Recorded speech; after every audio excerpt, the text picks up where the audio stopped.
Mas você que tem que trazer ele para cá e não aceitar as palavras que te oferece para tirar da visão de Deus. Satanás usou a serpente, andava lado a lado com Eva. Ele não é bobo, ele não ia chegar em pessoas dentro do jardim do Éden. Ele falou: vou usar alguém que tem contato com ela. A tentação, Satanás, nós ouvimos uma mensagem do nosso pastor Zaqueu, que Satanás é tão astuto, que quando ele chegou em Israel, ele não procurava o exército de Israel, ele procurava um homem. Quando Sansão queria destruir o exército de Israel, a Bíblia diz que ele procurava um homem. Ele não pegava. Quando você está junto em oração e consagração, Satanás nem aguenta olhar para você. Mas quando você fica sozinho, dando ouvido às pessoas que não conhecem a palavra de Deus, que querem te tirar da presença de Deus, cuidado. Consagra a sua vida. Consagra, seja espiritual em tudo que você faz, por onde você andar, por onde você entrar. Não estou falando para você levar uma vida rotineira, uma vida de isso não pode, isso não pode, isso não pode. Eu estou te pedindo para você olhar o que é certo e o que é errado na sua vida. Se é a palavra de Deus, receba sobre a sua vida. Agora, se é a palavra contrária, rejeita em nome de Jesus Cristo. O próprio Jesus, sendo Deus, fez isso. Depois do homem ter pecado, ter comido a fruta, Eva pega a fruta, leva para o homem, os dois comeram ali do fruto, caiu, pecou. A consequência que o pecado traz é distanciar o homem da presença de Deus. A visão de Satanás é tirar você da presença de Deus. Quando os dois comeram do fruto, vieram a culpa.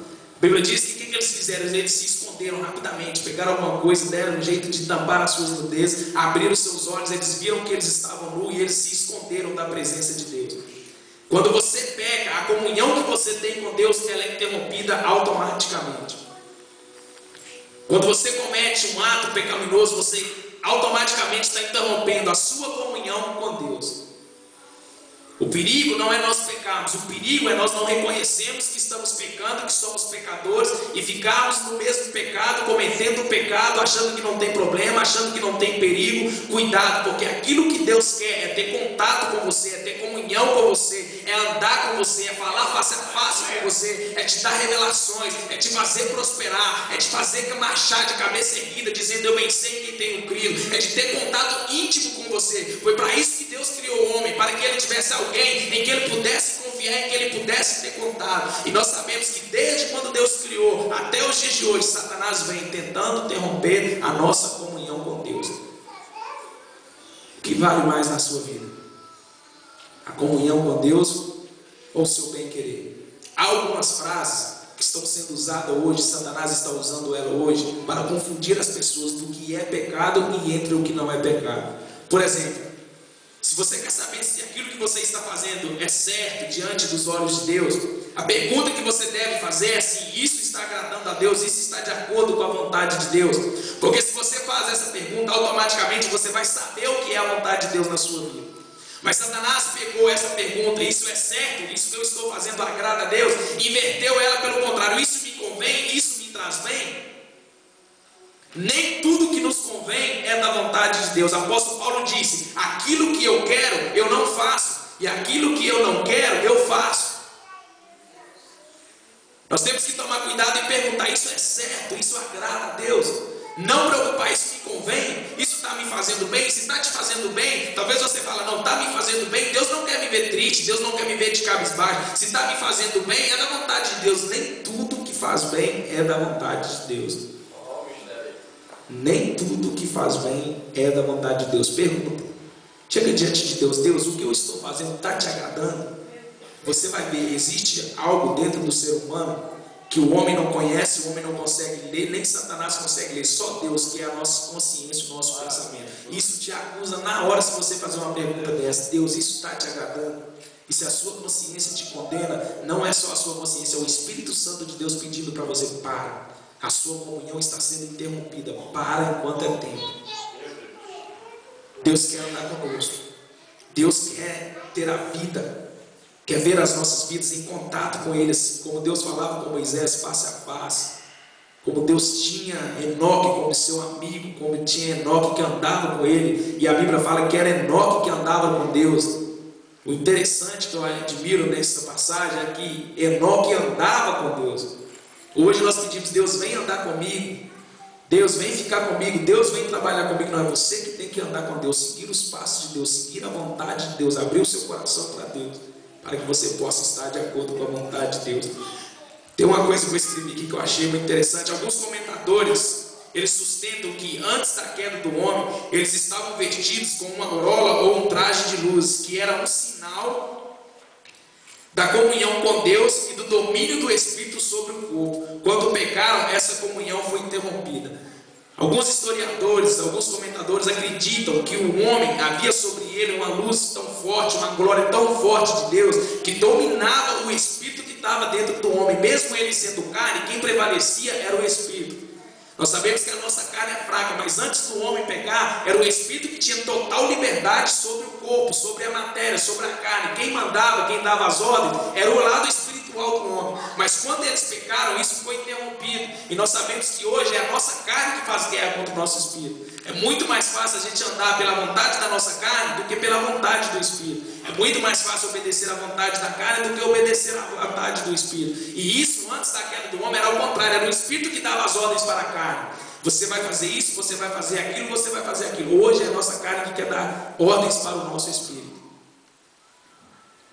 E o que Deus quer fazer é restaurar isso de novo. Trazer essa presença para dentro de mim, para dentro de você. Sermos totalmente espiritual. Saber que dentro de nós, como disse o apóstolo Paulo, habita o Deus Todo-Poderoso. Somos santuários dele. Nós temos que a cada dia procurar um caminho que nos leva à santificação, para que nós possamos ter essa intimidade com Deus. Aquilo que Satanás conseguiu tirar, a comunhão, o contato do homem com Deus, eu e você lutar para buscar de volta. Fala, Deus, eu quero de volta, eu quero ter contato, eu quero ter comunhão contigo. Mas para isso nós precisamos de santidade, buscar o Senhor. Quando eles pecaram, vieram a culpa. Após a culpa, Deus deu o juízo. Cuidado, que todo pecado, Deus dá uma sentença. Tem um juízo. O juízo de Deus veio para tirar o pecado das nossas vidas. Ele não veio nos condenar, Ele não veio nos matar. Ele veio para nos ensinar a servir a Ele em espírito e em verdade. Conhecemos a história de Davi. Pecou, fez o que não era de agrado aos olhos do Senhor.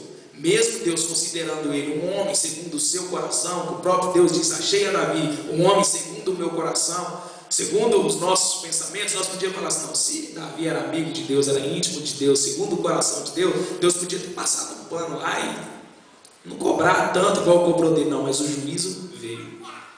O perigo de nós pecarmos é o que se nós vamos sofrer as consequências depois. Se você está preparado para receber o juízo de Deus sobre a sua vida. Nós conhecemos sobre a serpente, Deus amaldiçoou a serpente. Sobre a mulher veio o juízo. Com dores terá filho. Sobre o homem, do suor do teu rosto comerás o teu pão. Deus não deixou passar batido. Deus queria primeiro testar eles. Falou: vou testar, porque vocês têm o livre-arbítrio, fazer tudo porque eu quero, não tem graça. Mesma coisa de você em seu carro.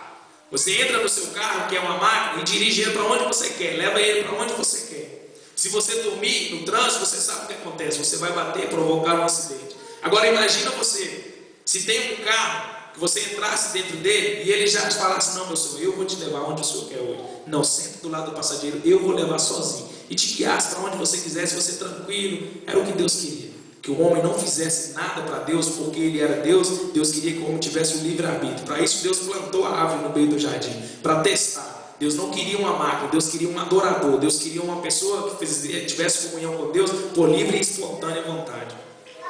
Mas a sentença veio.